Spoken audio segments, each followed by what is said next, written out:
Mister perfectionist Aamir Khan, जो साल में एक फिल्म करते हैं पर सारे रिकॉर्ड तोड़ देते हैं।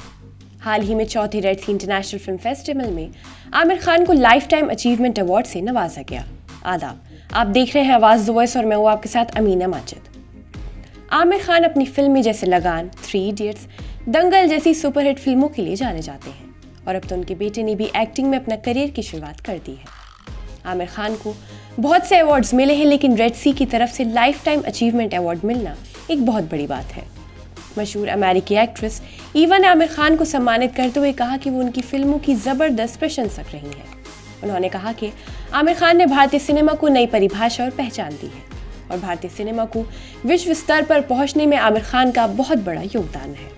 आमिर खान ने अवार्ड लेते हुए कहा कि ये सम्मान अकेले उनका नहीं है, ये सम्मान उन सैकड़ों रचनात्मक लोगों का है जिन्होंने पिछले 30-40 सालों में उनका साथ दिया है। इस मौके पर आमिर खान ने बिमल राय, गुरुदत्त जैसे फिल्मकारों को भी याद किया।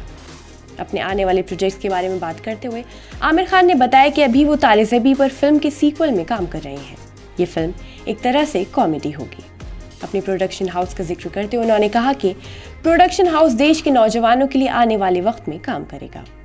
वही इस बार रेड सी इंटरनेशनल फिल्म फेस्टिवल 85 देशों की 122 फिल्मों के साथ सिनेमा में वुमेन फिल्म मेकर्स के लिए है, जिसमें 37 महिला फिल्म मेकर्स को जगह दी गई है और 16 में से 7 फिल्में महिलाओं की हैं। अगर आपको हमारी वीडियो पसंद आई हो तो ऐसी वीडियोस के लिए हमारे चैनल को सब्सक्राइब करना न भूलें।